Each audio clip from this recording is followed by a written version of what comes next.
Semoga kita semua senantiasa dirahmati, diberkahi dan dimuliakan Allah Subhanahu wa taala. Bulan Rajab, di dalamnya ada satu peristiwa Isra Mi'raj, yang daripada peristiwa Isra Mi'raj menghasilkan satu perintah yang menjadi sentral dari seluruh amal ibadah terkumpul padanya, yaitu perintah mendirikan solat 5 waktu dalam sehari semalam. Solat itu sendiri adalah suatu ciri atau suatu tanda bahwa perbedaan manusia dengan binatang adalah salah satunya kalau manusia itu adalah mengerjakan atau mendirikan sholat 5 waktu. Jadi pada intinya sholat itu sendiri yang kita kerjakan, ataupun orang yang melakukan sholat dalam kesehariannya adalah orang yang memanusiakan dirinya sebagai manusia. Di dalam sholat itu sendiri, saudara-saudara, orang yang tekun, yang khusyuk dan sungguh-sungguh di dalam mendirikan sholat, pastinya dia akan tercegah dari perbuatan keji ataupun perbuatan munkar. Artinya orang itu bisa memiliki di dalam sholat yang dia kerjakan dalam kesehariannya daripada sifat-sifat takwa atau perilaku-perilaku orang-orang yang takwa. Orang yang takwa itu adalah orang yang mampu dan sanggup menjalankan segala perintah Allah Subhanahu wa taala, serta mampu dan sanggup menjauhkan segala larangan-larangan Allah Subhanahu wa taala. Salat itu sendiri, saudara-saudara, bukan hanya sekedar rutinitas, bukan hanya pekerjaan fisik, tapi jauh lebih penting daripada zahiriannya kita mendirikan solat dalam keseharian kita adalah hakikat makna daripada solat itu sendiri yang diajarkan oleh baginda Rasul Nabi kita Muhammad sallallahu alaihi wasallam. Nabi memiliki akhlak yang mulia yang kita kenal dengan akhlakul karimah. Itu merupakan manifestasi ataupun hasil daripada ibadah solat yang beliau dirikan sepanjang umurnya. Kita pun harus demikian, saudara-saudara. Jangan lagi kita orang yang sholat, kalau kita berhutang sulit untuk ditagihnya. Jangan lagi kita orang yang sholat, hati kita selalu dengki kepada orang lain.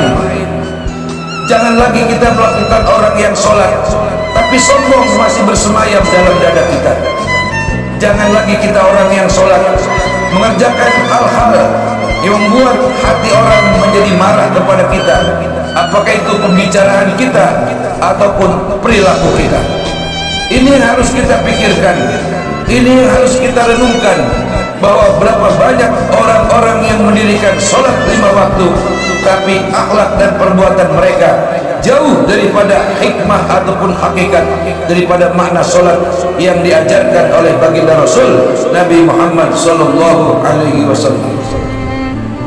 Hadirin ma'asyiral muslimin, senada dalam hal ini Allah Subhanahu wa taala mengingatkan kepada kita, innas salata tanha 'anil fahsya'i wal munkar wa la zikrullahi akbar.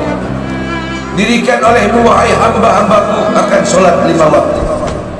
Dengan salatmu yang khusyuk yang kau niatkan lillah, atas karena aku, bukan karena yang lain, pastinya salatmu itu akan dapat mencegah dirimu dari perbuatan-perbuatan yang tidak aku sukai. Pastinya salatmu itu akan dapat mencegah dari perbuatan-perbuatan yang merugikan orang-orang lain. Anil fahsyai wal munkar, itu dapat tercegah dari kekhusyuan kita mendirikan salat dalam keseharian kita sebanyak 5 waktu. Saudara hadirin ma'asyiral muslimin wa jumlatal mu'minin rahimakumullah. Jadi jangan sampai ada orang yang mencibir kita. Apa mereka bilang? percuma kamu sholat tapi akhlakmu jauh daripada yang diajarkan oleh Rasulullah. Percuma kamu ibadah, percuma kamu tiap hari datang ke masjid, percuma kamu melakukan wujud ketaatan kepada Tuhanmu, tapi akhlak dan kelakuanmu adalah senantiasa menyakiti perasaan orang lain. Hal ini saudara-saudara harus kita renungi, harus kita pikirkan. Kalau memang betul-betul kita menjunjung tinggi satu perintah ibadah sholat 5 waktu. Saudara hadirin ma'asyiral muslimin, orang yang mendirikan sholat adalah orang yang sejatinya dia membela agama, dan orang yang meninggalkan sholat adalah orang tersebut sejatinya dia penghancur daripada agama. Jadi kalau diantara ada keluarga kita yang nyata-nyata meninggalkan sholat 5 waktu, sadarkan dia, apakah itu istri kita, anak-anak kita, ataupun menantu-menantu kita, terus kasih nasihat dan peringatan. Karena apa saudara-saudara?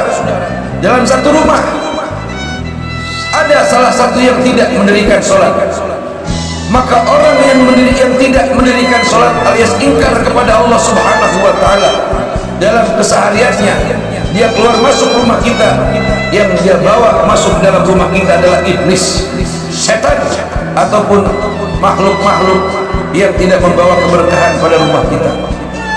Lalu bagaimana satu rumah semuanya tidak ada yang sholat? Pastinya itu rumah isinya adalah setan, demikian darwo. Tidak ada malaikat rahmat yang masuk dalam rumah itu. Nauzubillah, summa nauzubillah min dzalik.